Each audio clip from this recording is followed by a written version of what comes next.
Welcome back to Worth the Effort Woodworking. Today we're going to be doing an art piece, or should I say we're going to be featuring an art piece. My sister makes these is a glass artist out of North Texas. Her website, hcartistry.com, and she makes these really cool glass panels. This particular one is a fused glass panel. Check it out. Oh, upside down. Of a beach scene. And I'm going to turn this into a door for a cabinet. But a lot of the techniques I'm going to be teaching you is if you want to make panels like this or feature other artwork in a panel and just hang them in the window, you can use the same techniques we're going to be talking about today. They're very simple joinery techniques that a beginning woodworker can jump on and accomplish successfully very, very easily. But what's going to be different about today's project is the fact that I'm going to accommodate an irregularly sized glass panel. Now, a lot of times in the past when my sister's given me pieces like this, I've actually used mill files, sandpapers, grinding wheels, and forced them to be flat in a certain dimension so that I could fit them into a groove in the door panel.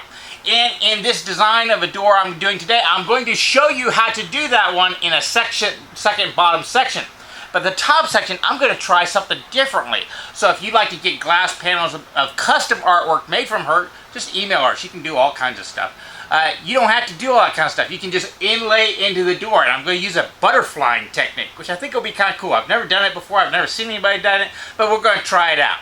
And the cabinet that this door is going to go into is going to be the next video in the series. And it's going to be very similar in techniques to this one right here. And that's a cabinet I've taught to a lot of beginning students as their first project in hand tools. And it goes up pretty well. Very simple, traditional techniques, easily accomplished. So, let's start building a door for a custom glass panel. First step, let's go get some lumber.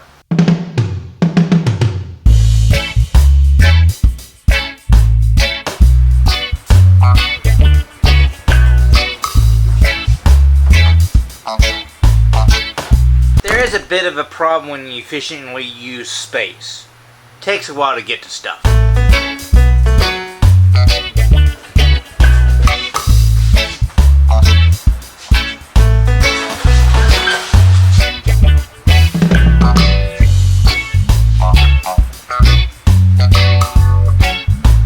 Okay, so what I found was an oak dowel that I'm going to use for some pegs, and I found 3 1x12s that I had originally bought for doing shelving, but they've just been beaten around here for a while, so I'm going to go ahead and use them for this project. It's going to be a painted project anyway, so I'm not too worried about using pine for it. And they have been beat up quite a bit, so I'm going to do a little bit of dimensioning on them. Now, if you don't have the power tools that I'm going to be using and you don't want to spend a lot of time hand planing stuff down, really skip that step. In the end result, it's probably not going to matter that much. Just do a little sanding at the end after you get it all assembled, and whenever you apply paint, you'll all be fine. This particular pine is southern yellow pine, and you do get it from the big box stores, but I am on the border, and I prefer southern yellow pine to the white radian stuff they have. So it's about an hour away, so every now and then I'll drive over and I'll hit a few stores and pick out some prime pieces for myself and set them aside. That's why I had these few pieces over in the corner. So, let's get dimensioning for the entire project, and I'll pull out a few key pieces to build the door out of. Now, I'm sure a lot of y'all out there are saying, why is he dimension lumber? Well, when I buy it from the store, I set a priority on getting nice, clean wood, because I personally don't like knots. It's a personal preference, I just don't like them. I would like to have nice straight grains. I do like to find woods that have the cathedral somewhat in the center, so worst case scenario, I can get nice straight grain on both sides. I can use the center section for a less seen piece of wood. I also like to get the widest boards I possibly can because it gives me that option of cutting it up myself. Now, very rarely am I going to use a full width, so I'm never really concerned with the sides. And part of my dimensioning process is generally cutting off the sides to make sure I have a dead straight edge and kind of centering the cathedrals if it's going to be a natural finish with just wax or oil. This one's going to be painted, so I'm not going to worry about that. I also will take the tops and bottoms off of all boards no matter what, because you're going to find staples and more than likely a lot of gravel and rocks because people drag them around you. I'm even storing them on their ends in my own shop. Who knows what's picking up from the concrete? You don't want those going through your blades. So the first thing you want to do is cut off those ends, and that'll leave you with whatever else. So when I say dimensioning, I'm basically prepping it, getting rid of all the trash that's involved, centering the cathedrals, getting rid of any blemishes on the side. And I also thickness these because they come 3/4 of an inch, and my personal preference is I think that looks a little heavy. I'll bring it down a little bit, sending it through the thickness planer, which makes it a little bit nicer finish on both sides. Sometimes it'll flatten up a little bow if you do it lightly. Other than that, it's just pure preference. There's no reason why you can't just go to the store and shop better than I do, get boards that have not been banged into by forklift, do not have dents or something like that, and just build the project straight from that.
Parts dimension to length, width, and height.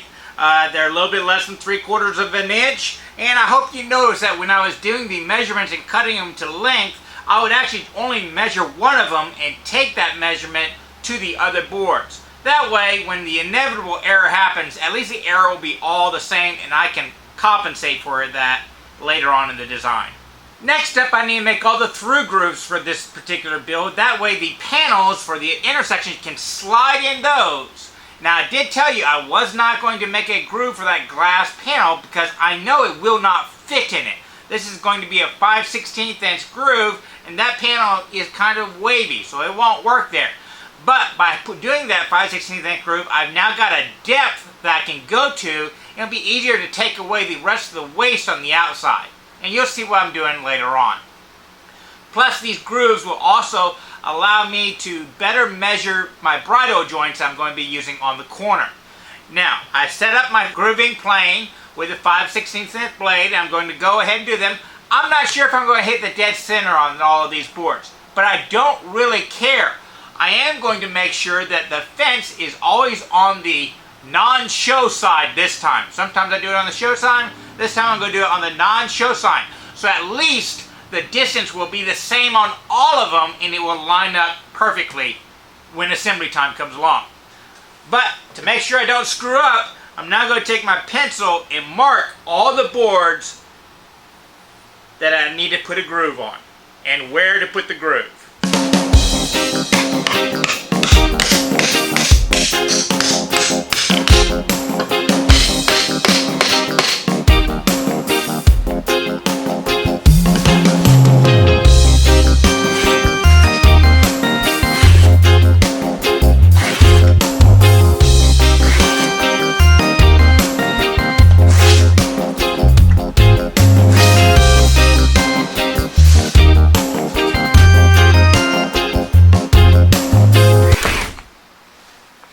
Y'all notice something familiar in my t-shirt? Yep, this is a blatant self-promoting plug.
glass panel fits. It's in its own little recess that I can butterfly the corners in. I'm afraid this is as far as I can go before I start gluing things up, and I don't want to glue them up because tomorrow I'm building the case behind it, and I need to use these pieces to size that case. So I'm going to call it quits for tonight, but I think you got a good idea where we're going with this. It's going to look kind of cool.